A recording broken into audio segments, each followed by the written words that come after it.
everyone. Welcome today to the Nutrify Today C-Suite Summit. And I'm very happy to have you all on the panel. As you all know that today's topic of discussion is linked to the mission of making nutraceuticals a $100 billion industry. And what role can pharma play in it? We have heard a lot of sessions when we have discussed a lot about building nutraceuticals and towards this $100 billion industry. But pharma somehow is being left out of it. And today I want to debate that how can pharma play a role in this very important opportunity which is existing. So I'm very pleased to have you all on the panel. Let's have a very quick round of introduction. On the left hand side we have Mr. Shriram Balasubramanian, who is the director in Zuventus Pharma. Welcome Shriram, glad to have you here. Thank you. Mr. Vishvajit Karandikar, who is the BU head of Parenteral Nutrition in Fresenius Kabi. Vishvajit, thank you once again for being here. Welcome to the panel. Thanks, Vikram. So this is the pharma part, and now we're going to the OTC part. So Mr. Brijesh Kapil, ex-director PNG Health. Brijesh, very glad to have you on board.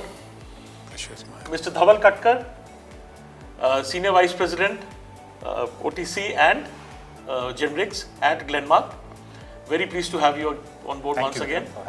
And Mr. Vikas Bansi, who is heading OTC business for Himalaya Wellness. He is the India business head for OTC Himalaya Wellness. So we have a very perfect blend of pharma to OTC. So let's jump right into the discussion. So my first question, Shriram, is to you.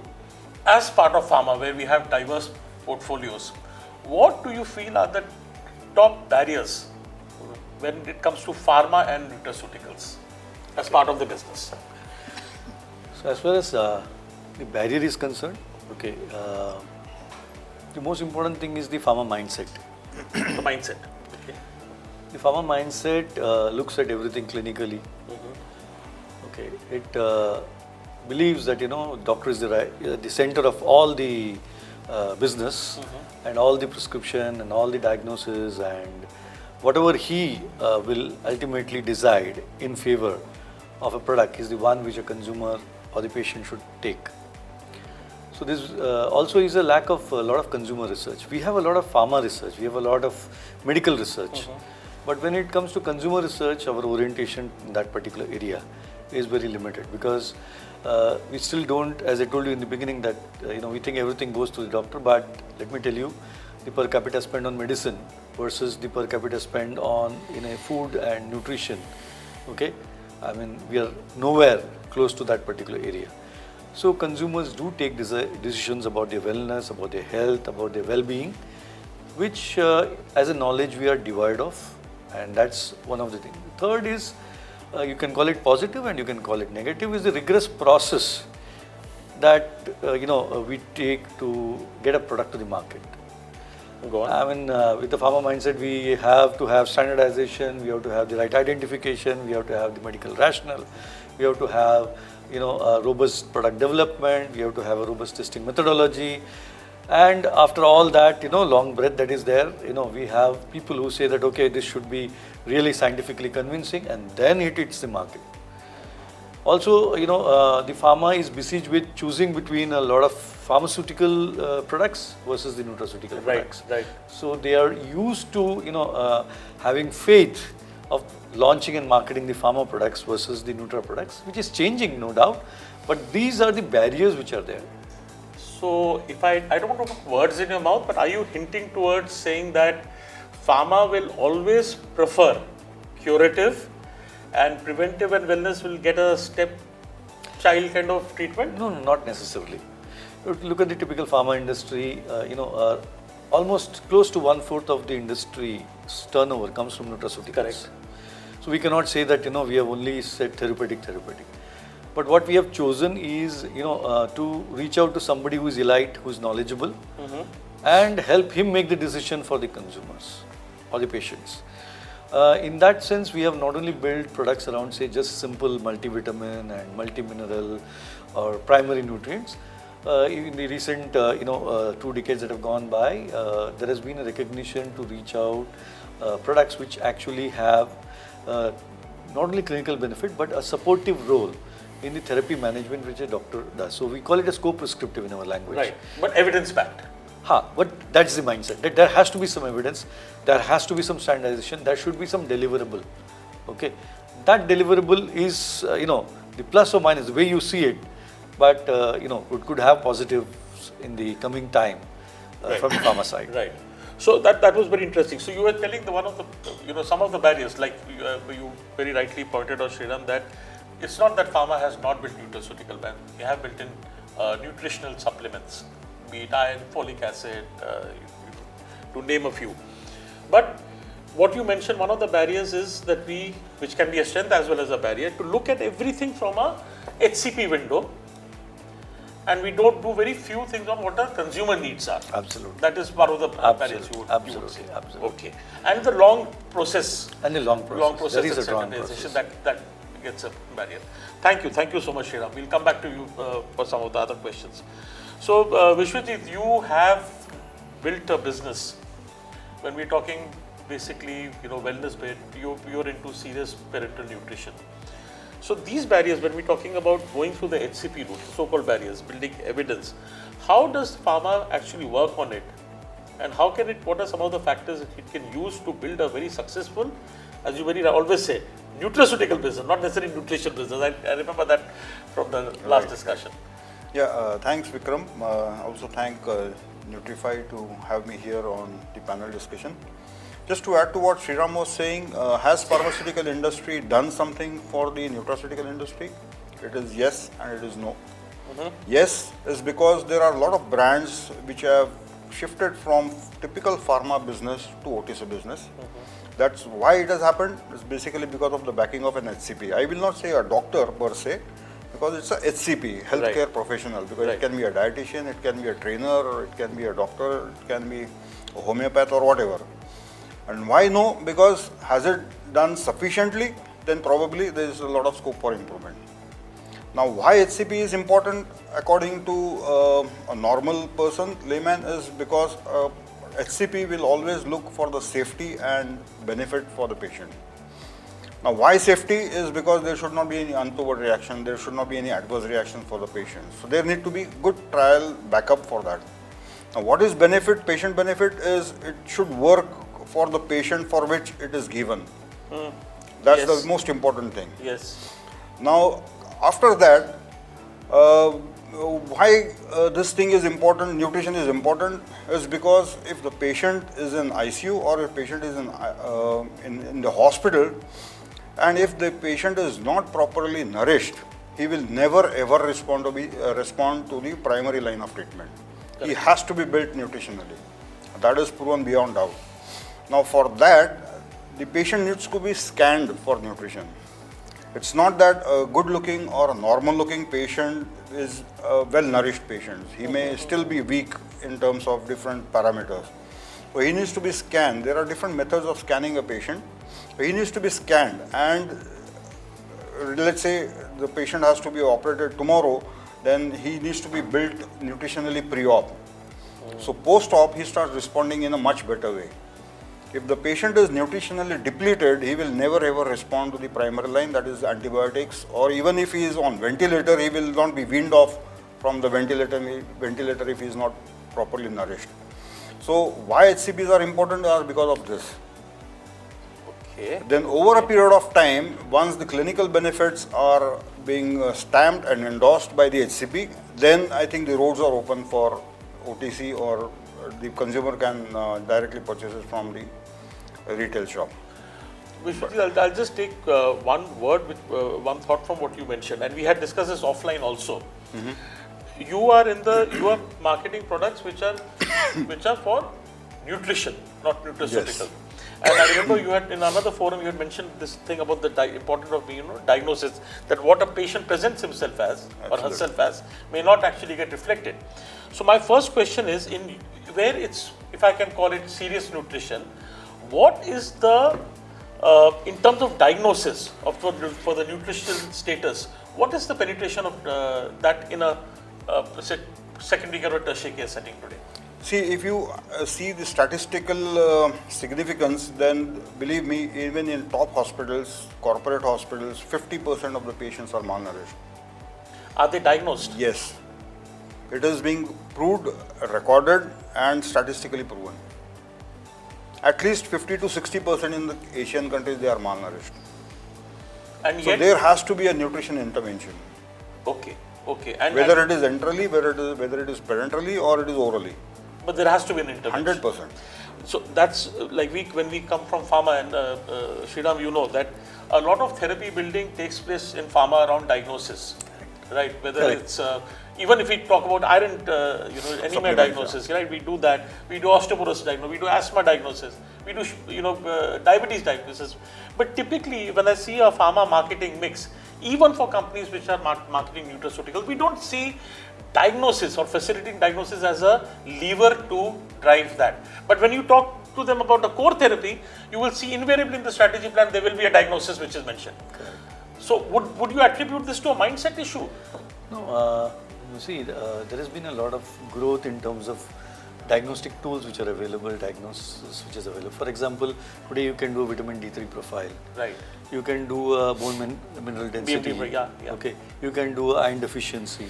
You can B12. have a lot of biomarker for cardiac events. Correct. So what is happening is that the parallel growth of diagnostic tools or the resources which are available, that is the one which pharma is going to adapt, because they go hand in hand. And rightly said, this is another way of making people aware, and not only the doctors but also the consumers aware. Correct. That there is something that they are actually ignoring, okay, and which need not even go to a stage where they need a drug, but they can do a nutritional intervention.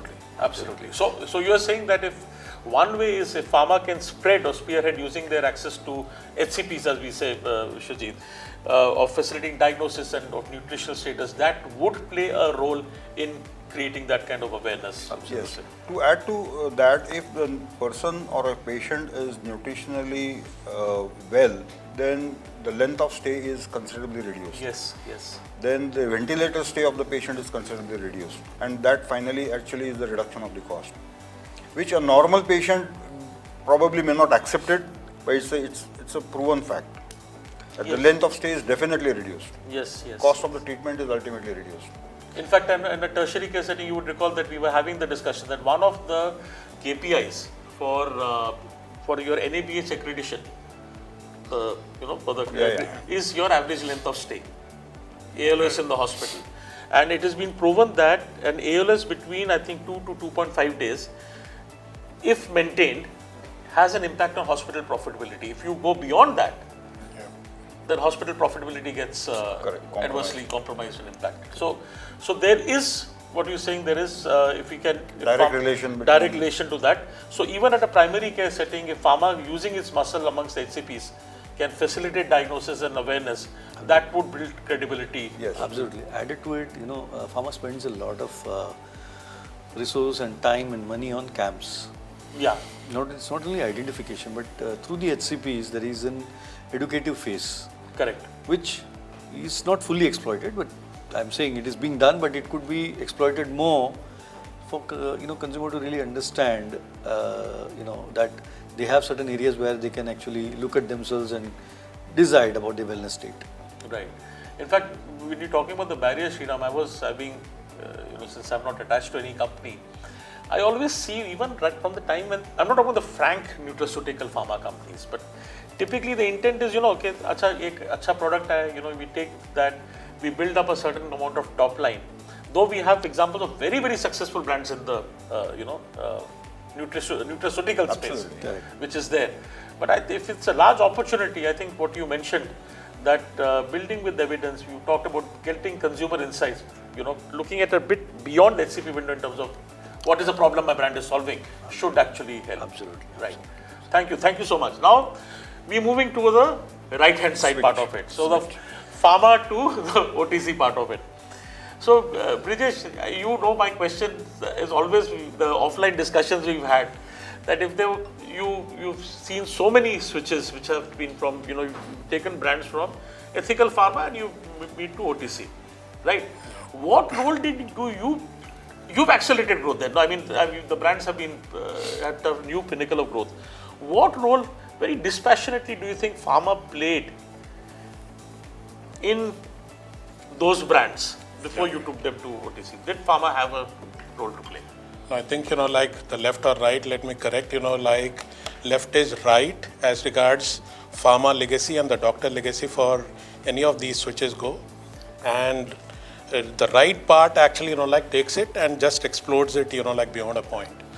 Because one of, say, the aspects that you need to look at within nutraceutical domain is very clearly that nutraceuticals, essentially if you are talking the vitamin dietary supplements domain, versus the rest of, say, the consumer health categories or the pharma categories, which operate in a preventative, which a curative space, nutraceuticals, they actually operate in a preventative space. And for preventative space, if I were to ask you today, like, do you need a vitamin today?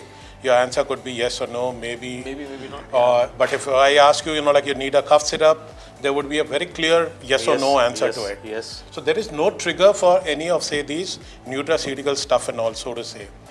So someone has to hold your hand and lead you into these brands, your vitamin dietary supplements and all, so to say.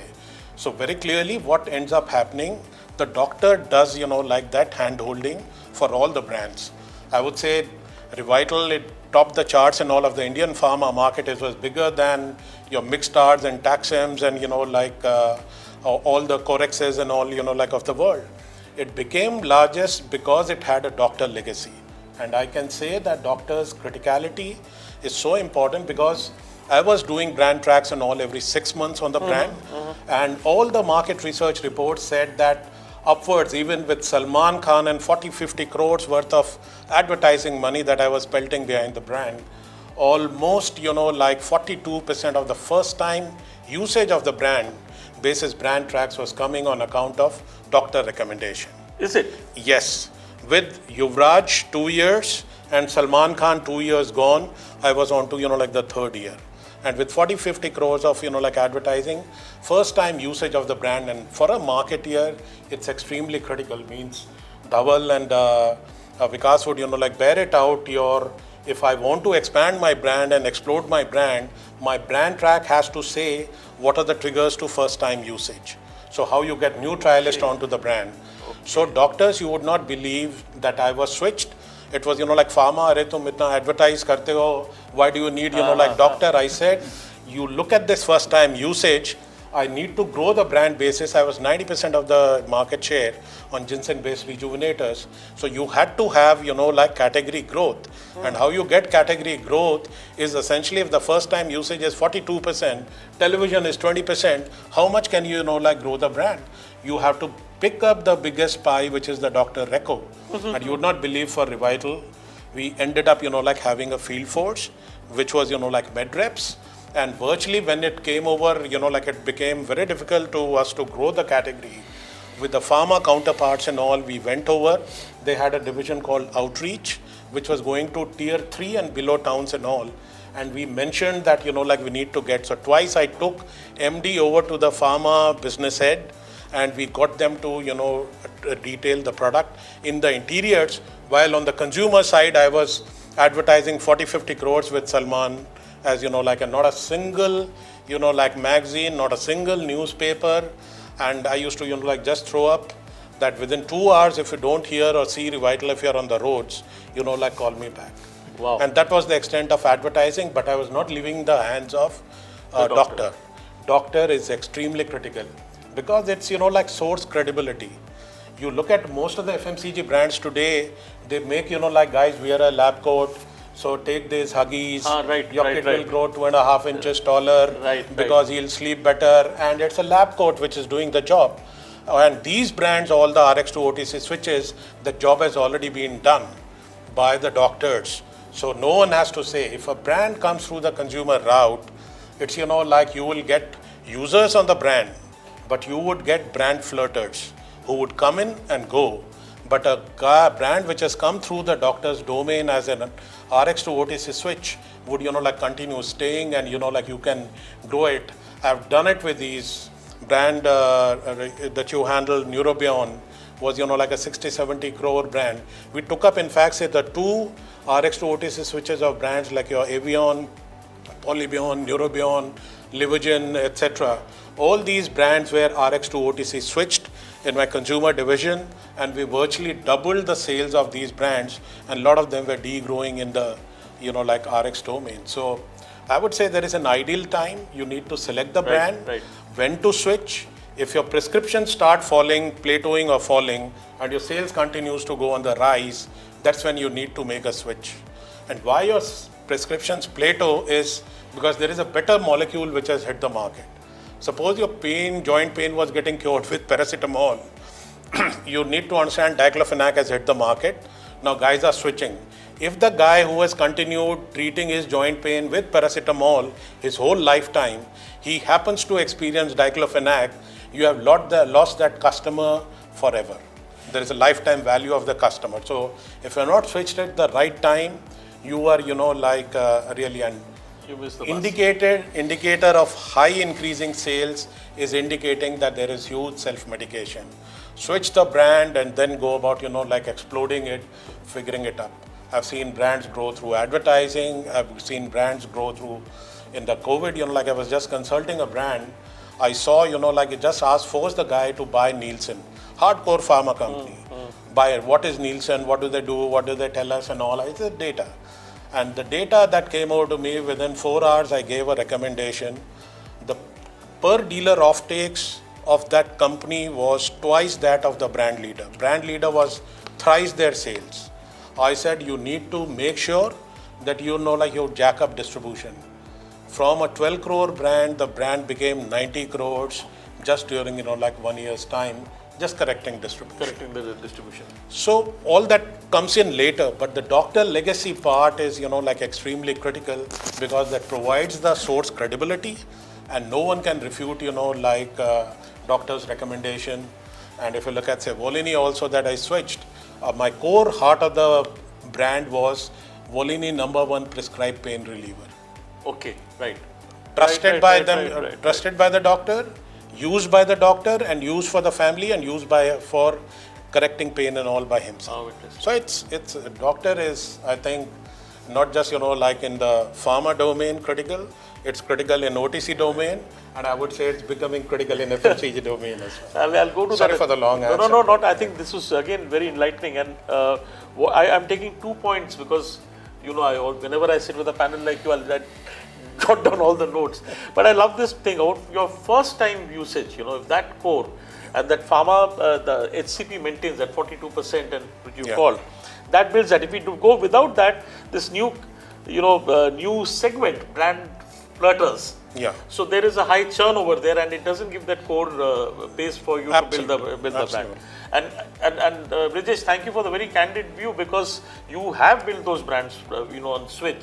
And normally people say, "Kya pharma, we have built the brand," but you acknowledge that pharma. No, pharma built the brand. I just exploded it. Mega brand to mega brand. Knowing the explosion areas, pretty well basis my FMCG experience. Right. Dhawal, over to you. I mean, if I go this, what I think Brijesh was mentioning, when you're taking this brand OTC, and this whole challenge of, I don't want to use the word, but what he was mentioning, lab coat. What are the things which we should maintain, right? When you're taking a brand OTC, this legacy, how do we maintain that? How do we balance? That's a total gray area over here. And how do you take some of that legacy and infuse that OTC flavor to it? There are 2 parts, and I would agree with what both of them said. In fact, if you look at the pharma to RX switch, what happens is any brand, when you're taking it, you have a corridor of uncertainty. Any new launch has a huge corridor of uncertainty. Yes. In a country like ours, out of 100 brand launch, chances are there are 95 will fail, 2 will do okay or average, 2 will be okay, and 1 or 2 will succeed, as you call it in terms of financial success. And that's the reality of life, and that's why you see so many launches, but you don't see brands sticking in your mind. Absolutely. And when you look at the pharma side, I think that corridor of uncertainty is passed through the pharma side with the help of a doctor. Brands become a certain size, crossing the competitive landscape and coming out when they cross a 20-30 crore turnover. That's when the brand has a strength of trials, as he was saying, doctors' confidence, and that is very, very It's an extremely important comparative advantage in a country like ours where advertising is super expensive. It is. Because we are a single TV household country. Yes. We have only one TV in the house. TV is a family time for us. Right. It's not like Western countries, every room has a one TV. And that doesn't happen in our case. We all sit and watch the same program. So therefore costs of advertising is 40-50 crore. That's a table stake is today $2-3 million if you want to play advertising. Right. So in my view, that corridor of uncertainty is essentially the foundation of a brand that comes to you as a heritage, and we acknowledge that, and therefore it is not either or. That's the first point. Second point is that even when you start OTC journey, in my view, you don't let go of the hand. Like I have many brands right now also I handle, both the sides are working in tandem. Both the field force work in tandem. The pharma guys continue to detail out, the consumer guys continue to advertise and increase sales and distribution in the larger game as he's saying. But both go hand in hand. And just because you advertise, it doesn't impact your prescription. That at least I am yet to see a... You're endorsing Yes, I'm saying Even that... I endorse that. I'm yet to see an example that we started advertising and prescription drop. I'm yet to see an example across 2 or 3 different categories. So it's not one category. This is a very important point because normally we in pharma we have the conception that if a brand is being advertised, so doctor will drop it. But okay, it doesn't please drop continue. because see, there is something called a pen habit that the pharma team builds. We actually take advantage of that. We advertise the brand, and today also we say doctor prescribed #1 brand. That's our main focus. See, what are we doing? Essentially, we are building, when you are building brands, you are building trust, either with a doctor as they do or with a consumer. And that trust can come because of the molecule that you are detailing and the bettering of the molecule, or it can come from the doctor's heritage, that doctors prescribe brand for family or themselves using.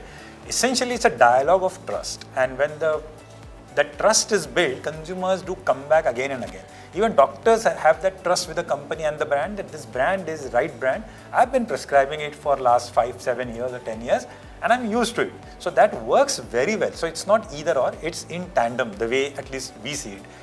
That's one part of the journey. Second part is how do you explode, like for example, when you get one brand. In pharma, what happens is, brand is usually, in the industry I've seen, they have different brand names for different what we call as different segments, okay? In consumer side, building brand is very expensive. So consumer guys tend to extend brand very fast. Right, because they've invested a huge amount of money to it. For example, if you take one brand, I can't keep on building a new brand name, right? Because that money is again into 2, into 3, into 4. But if you have one brand and you have, for example, we have a Candid or a Last Shield, in that brand, we can launch multiple segments. Right. And as long as the promise is common across the thing, then it is easier to build one brand and you can switch the consumer. You can encourage the consumer that all is skincare. If you have tried my one brand of sun care, why don't you try my skincare, moisturizers? Why don't you try my anti-acne product? But all of these are doctor side. And same thing happens on nutrition. So if you have one brand, you can take and explore that far better, reduce the cost of, because at the end of the day, it's a P&L, somebody has to run that, and we all have to ensure that there is a profitability left on the table. So you extend the brand more, but the entire foundation is the trust at the doctor first. That happens, and then consumer side accelerates the trust with the consumer directly through any form of advertising, but not letting go of doctor. I mean, we in fact, that's a source of strength in advertising, that we are #1 doctor prescribed.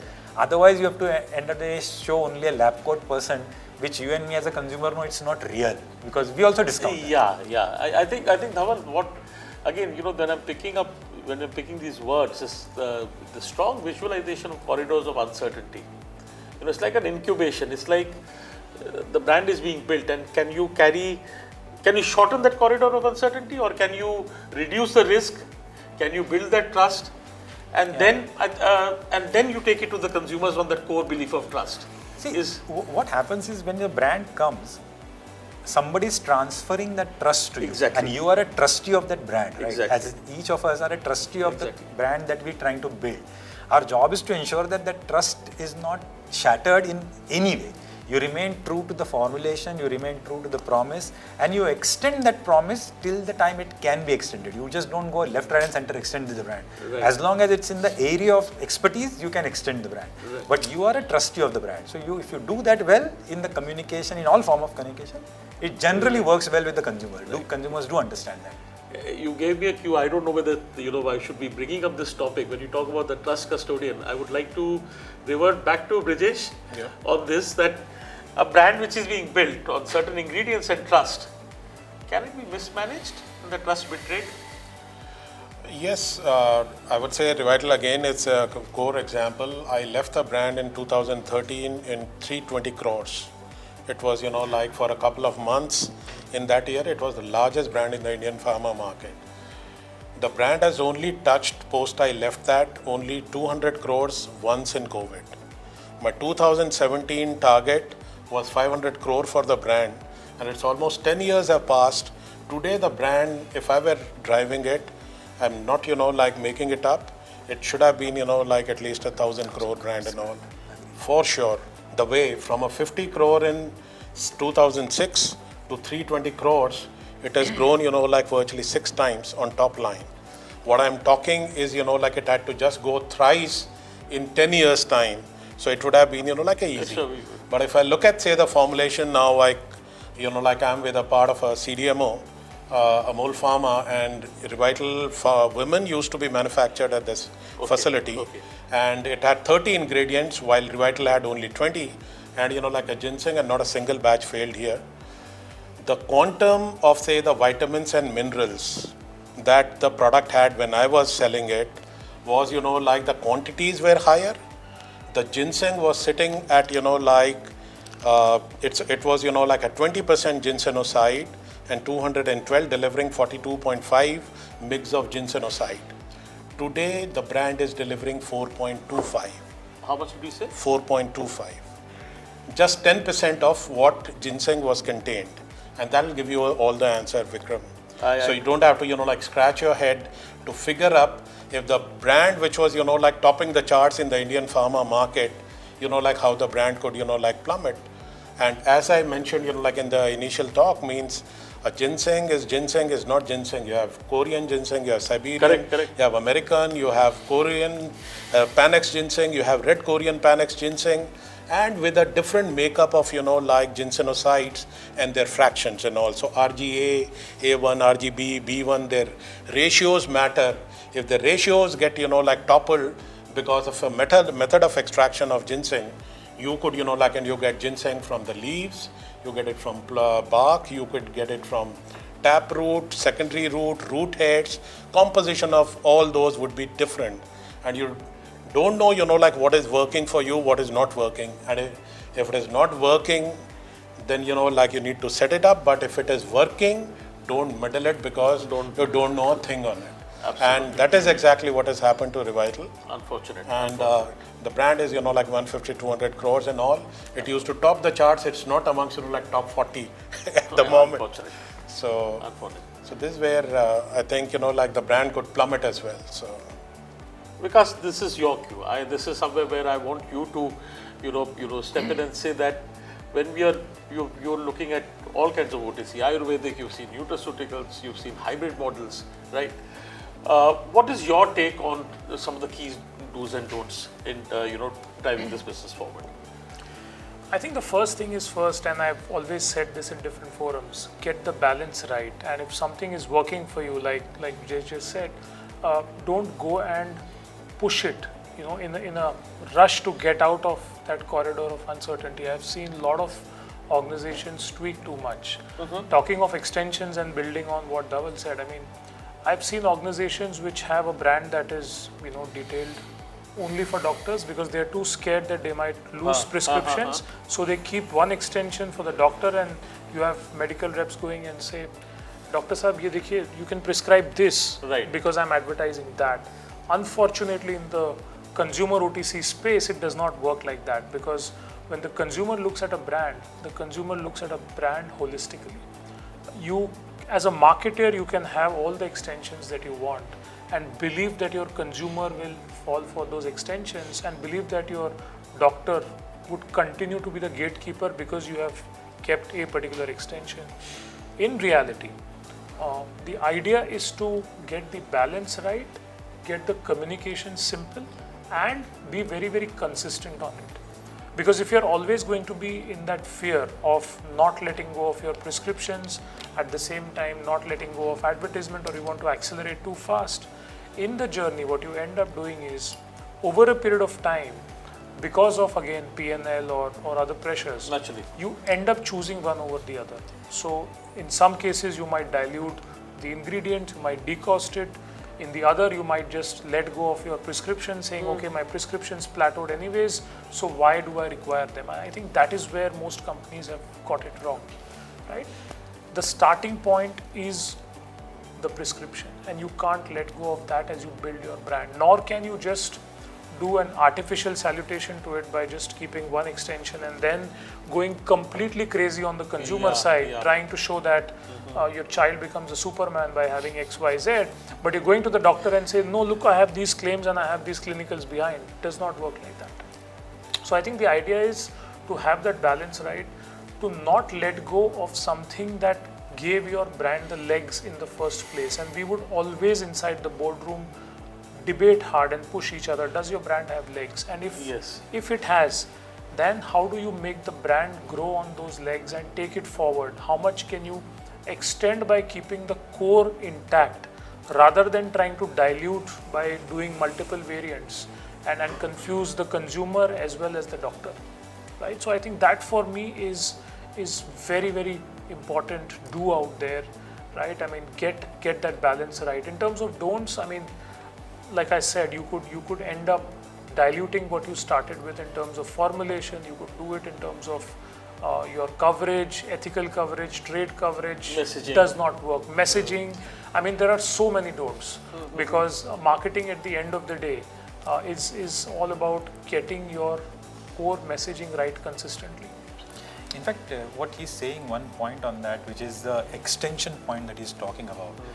Extension also has to add back to the original brand. Exactly. Right? I mean, you're borrowing at the same time you have to deposit also. Yes. Because you're eating the equity on the core brand. So everything new that you do, you have to ensure that it is giving back something to the original brand. Right. Otherwise, it's not a symbiotic relationship and it will fail. Right. Over a time, it will fail. But if you're giving it back, then both grow better in the eyes of the consumer. In fact, even in pharma space, when we are talking about, when there's so many debates we see in the companies we consult with, okay, we've launched line extensions, but the mother brand is, I'm not talking about the switch part of it, I'm talking about the Frank HCP.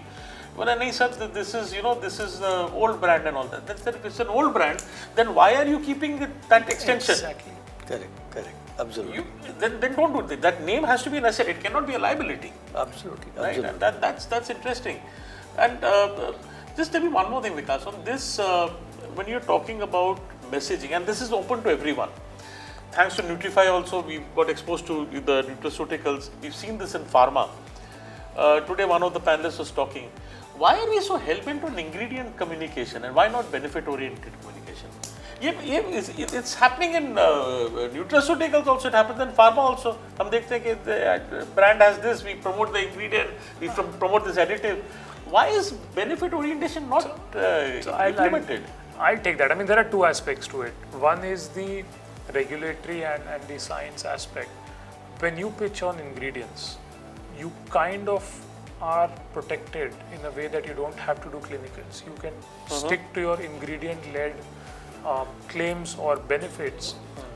When you want to call out benefit and attribute it to a brand that you're going to market, Right. the process or the regulatory aspect of it in terms of having clinicals or trials is far more rigorous than what you would possibly need on only sticking to ingredients. So that is the technical part of it.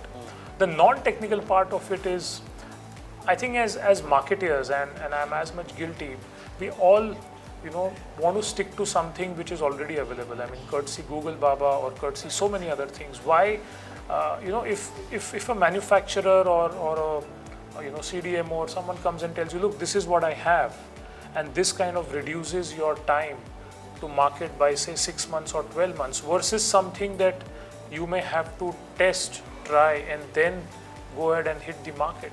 I think most marketers unfortunately take the lazy route out, saying if I have something which is available, why not build a fancy label around it? Why not have it differentiated via packaging? Why do the job which is far more tedious with a probability of success that it may or may not get the regulator's nod? So I mean those are the two aspects. One is the technical part of it, the other is the behavioral part of it, which kind of makes most of the marketers, lazy. No offense. That's very candidly put. What's your take on One this? more angle which is there is that when you actually, now we're in the digital era, we are looking at how consumers actually search. So we've done a lot of try to deep drill on it and see whether consumers searching for problems or what are they searching for. What really happens is that the ingredients also become brands in a manner. So people are actually searching more for curcumin than the problem that they want to solve. So somewhere they've already fixed that curcumin is something that I want to understand about. So the volume of search, when you look at it, it makes the marketer feel that this volume is attractive enough for me to really place it around that and build a brand around that. Okay.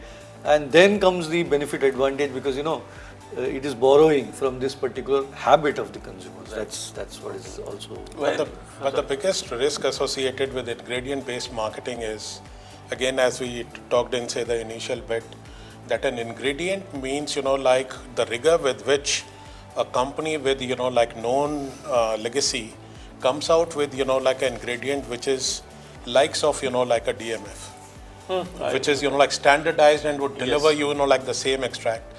Ginseng, multiple brands came, nobody, could make, like any dent because they thought ginseng is ginseng. Who is giving you the cheapest ginseng? Chinese, okay, let's get in, pack in, kitna hai Revital mein, let me add that up. Ingredient based marketing is, like a huge issue. It's, like easier to communicate to the consumer because the consumer will see, okay, ye ingredient hai, I have Googled basis the ingredient and these are the top 10 brands and all in that and he'll go and, buy it.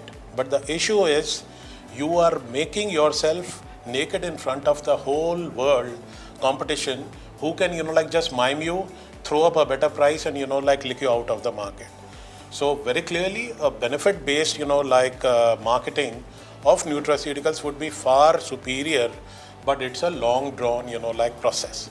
Like a curative, you say this is the ailment, if you suffer fever, take paracetamol, you're sorted. But like for vitamin, if you say, means if you have anemia, if you have this, if you that, no one's going to test, for anemia. But you say, भागदौड़ भर जिंदगी ये थकना मना है इसलिए खाने के लिए साथ चाहिए एक्स्ट्रा इसलिए रिवाइटल रोजाना खत्म यार ऐड 5 मिनट के वीडियो रोल पे मतलब कि it's over so means but it takes इतनी सारी रिसर्चेस के बाद भी ये आता था कि relevance of the brand consumer were not in a position to figure how does this brand sort my problem थकना मना है तो थकते तो है ही मतलब आप पैदल जा रहे हो खेल के आ रहे हो कपड़े धो रहे हो बच्चों को खिला रहे हो तो थकोगे तो है ही so what's the big deal but it takes long gestation and huge monies and patience for the companies to build it up. So unless it's like a core benefit what you were talking Vishvajit, that that it is reducing length of stay, it is your recovery is directly impacted on it. Absolutely. And you're building on evidence on that. Actually because you can see the results immediately. That's here it's all relative. I am feeling better with one product, I am not so good with other product, more of a psychology. But here it is either black or white. There's a number attached to it. There's a number attached to it. No, and parenterals, you give it to the guy wakes up actually means, so. It's medical nutrition. Medical nutrition. One, example I would like to give about their company because I have seen, Himalaya from when I started as a medical rep and started working. So many of the brands were built, though they used to, market the product scientifically with their clinical data also. As a Ayurvedic company, they were still clinical. Yes, they had a very strong doctor. But they had a very interesting modus in terms of actually picking up data from the doctors and republishing the same data back to doctors, saying that this is the satisfaction index or this is the benefit that they had found in the product, collect it and go back to them again, say so many doctors have actually reported this. So when you talk about ingredient marketing, you can always convert it into based on how much more effort you're trying to bring about the benefits through consumer experience. Shriram, you told about this, and is it this today what Pharma is also doing? They take the opinion and the benefit orientation. They take the feedback from doctors and they publish it. In terms of assessment. As usual, time always flies when you have a panel like this. And to sum it up, I think any business head who is there or the CX of a company who's having pharma and nutrition, I think one thing is coming very clear that yes, pharma has a role. How does pharma have a role? Pharma has a role if it can give that credibility, if it can facilitate diagnosis, if it can build evidence, because that is the source of trust. I think what you were mentioning, with tangible benefits, which actually creates a nucleus, and then you can unlock that value. Without compromising on the credibility and making sure that what you mentioned, the corridor of uncertainty and that maintaining that balance is that just because my brand has gone OTC, I'm not cutting the roots of where I came from. I'm not eroding that trust what it has been built on. So as a pure businessman owner, yes, if I'm getting a nutraceutical branded pharma, I would tell the nutraceutical team handling it that you better unlock the value, you better give it all justice, seed the market, facilitate diagnosis, educate the customers, because there is value to be unlocked. True. They should not, be very blind towards it. And if one arm of the company can create the credibility and the other, as you said, can explode it, why not? And I think it's high time if these learnings can be taken. This 100 billion nutraceutical market, pharma can play a very, very critical role in building that over here. So, Shriram, Vishvajit, Brijesh, Dhawal, Vikas, thanks a ton for being there. I always learn something online and offline from each one of you, and it's always been a pleasure having you. Thank you so much, Nutrify C-Suite Summit, for giving us this opportunity to discuss. Vikram. Thank you. Thanks a lot. Thanks, Vikram. Thank you. Nutrify. Really appreciate it. Thank you. Great. Wonderful. Thank you. Pleasure. Thanks.